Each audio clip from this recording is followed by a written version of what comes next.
Well, can I say hello, everyone, and thank you for coming to this Observer Conference interview at the Labour Conference, and of course, a particular thank you to Yvette for being my guest tonight. Let's begin at the beginning. You were born in Inverness. Your dad, Tony, was the General Secretary of the union Prospect, not a union that exists now, but it represented engineers, scientists, and managers. Was Dad a big influence on your politics? My dad was always very sort of argumentative, really. You know, he would like a good debate, a good argument about things, and always want to challenge things. So yes, there would always be that kind of questioning, and of course, you know, he was always, interested in politics as well. I mean, Tony Blair once famously said he wasn't born Labour, he chose Labour. But would you say you were born Labour because of that background? I mean, you wouldn't have ever talked about Labour in my house when I was growing up, so you wouldn't have talked party politics ever. I think my mum's values were sort of very much the kind of very sort of Christian, but without God, really. You know, the sort of.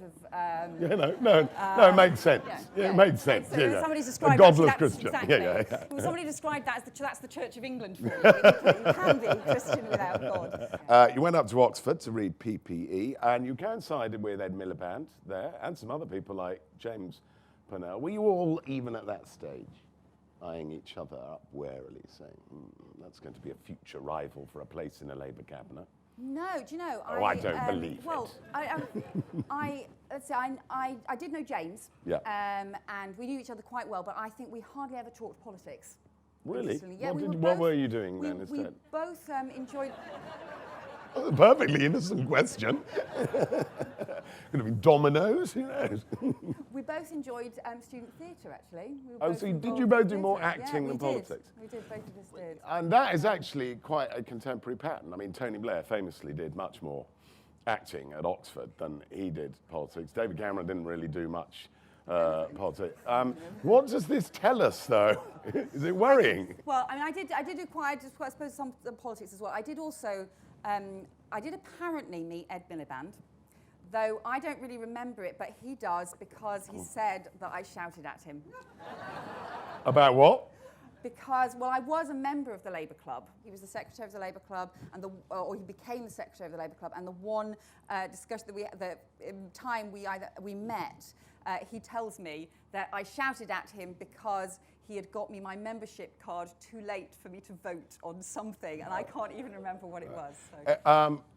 So he remembers meeting you, but interestingly enough, he left no impression upon you at all. You didn't remember meeting. It was only one discussion. It was whilst you were working for John Smith that you contracted ME, also known as chronic fatigue syndrome. I mean, did that sort of just hit you out of the blue? It was actually it was a little bit later. I was actually just started. I started working for Harriet, and I just got flu. Yeah. And well, you know, it's January. It's just you got flu, but it just didn't go away.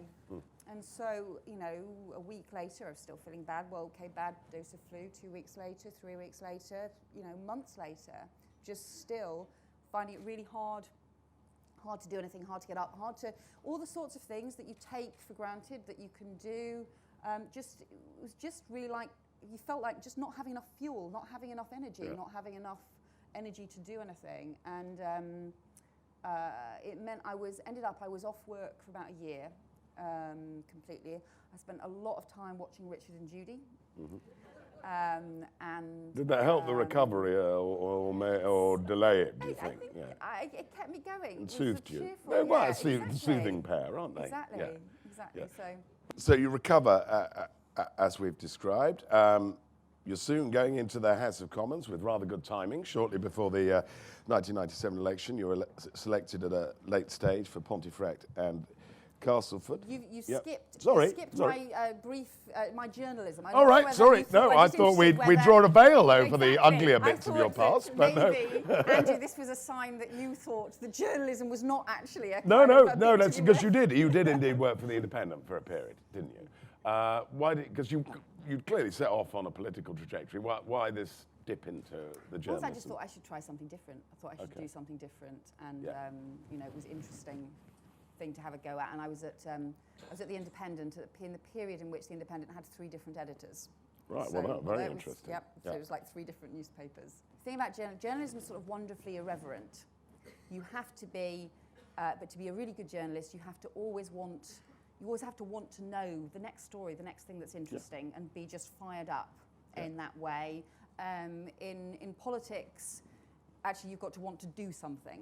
Yeah. Now, so you win a nicely safe seat in 1997. You're soon swiftly ascending up the ranks of the government. Then in 2008, you become Chief Treasury Secretary when Alistair Darling is Chancellor. Some people did think you were there to be Gordon's spy on Alistair. Were you there to be that? Was that the idea? I don't know what Gordon's intention was.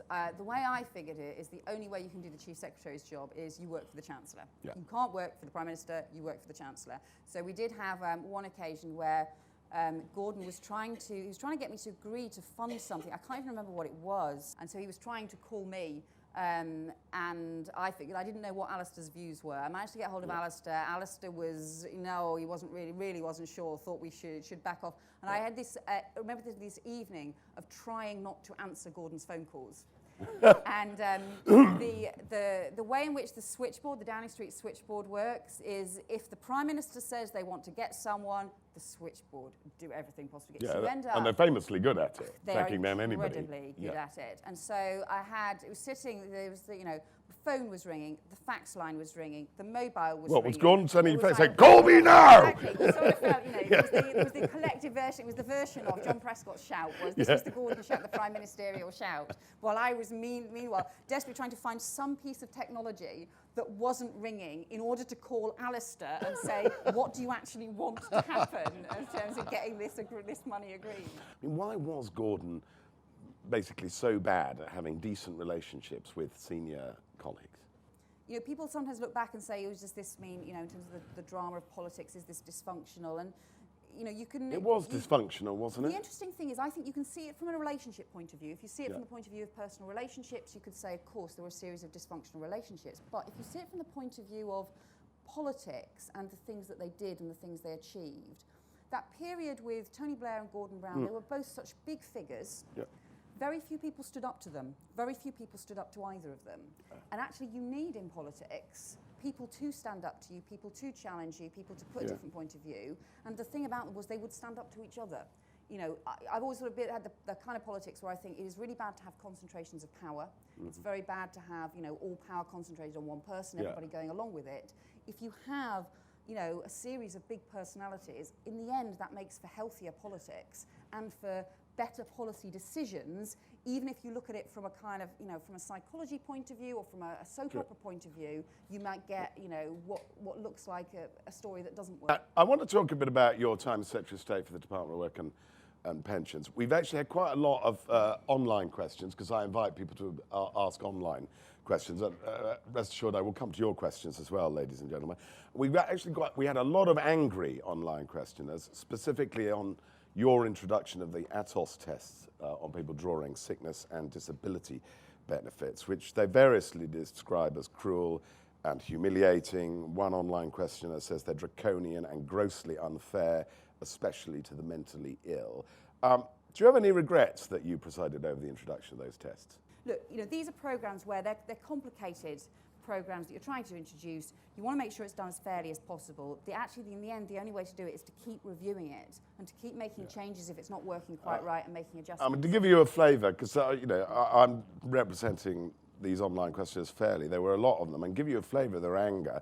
I mean, one asks, how can it be right for the most vulnerable in society to be treated so badly, and are you ashamed of your part in this scandal? What do you say to that person? Well, I think it was the right thing to do to change the assessment.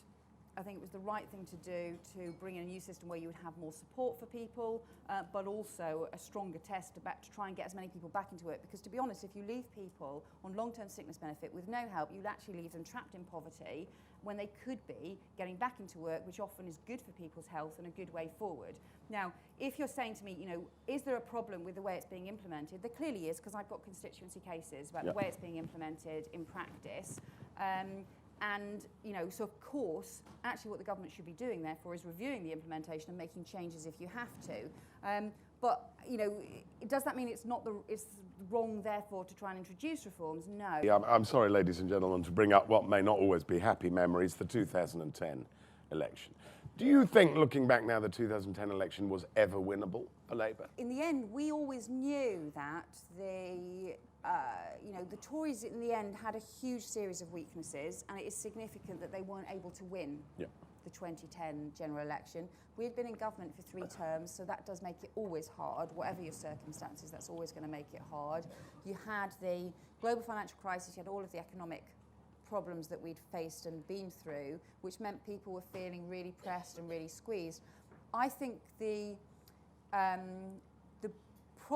biggest problem as well for us was that we got trapped into what is very often what happens to parties in government, which was to fight an election on fear rather than hope. So you were on Pete, because there was a big argument between Peter Mandelson and Gordon Brown about this. You were on the Peter Mandelson side, because he was basically saying, which might not be a common event, saying hope, because Gordon did end up, certainly by the last TV debate, really just playing the fear card, didn't he? Saying you can't trust Cameron and Clegg with the economy. Well, many of you may think he's been proved right subsequently, but it didn't work with the electorate at the time for the reasons you said. For Labour, the historical pattern is a bit gloomy, with one exception. Every other time Labour has lost an election, it spent more than one term in opposition. It did after 1931, after 51, to 1979. Why should next time be different? I think that different things happen. You never know what's going to happen in politics. Yeah. And, you know, we didn't expect banks to crash.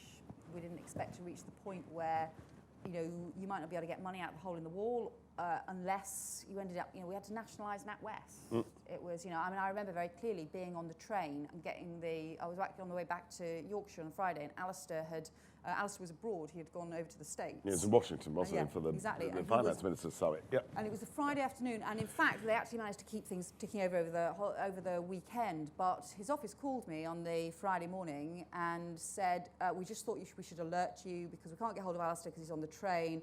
We are afraid we may have to nationalise RBS this afternoon." Yeah. And, you know, it's just like, oh, okay.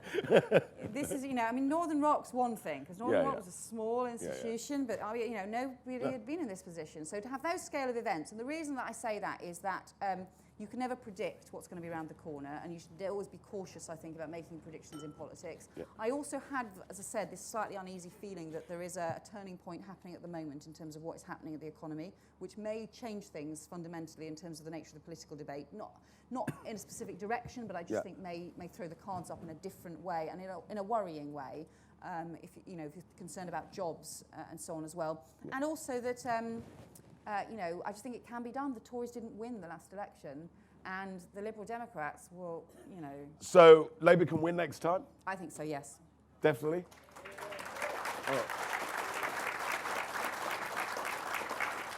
Well, we've got a lot to do. Yeah. So, you know, but we can do it. We can do it, but only if we pull together and actually we're very serious about the challenge we've got ahead. Well, I think that's a good note, ladies and gentlemen, to say thank you to you for coming to this Observer Conference interview, and a particular thanks to my guest tonight, Yvette Cooper. Thanks, Matt. That was great. I hope you enjoyed it.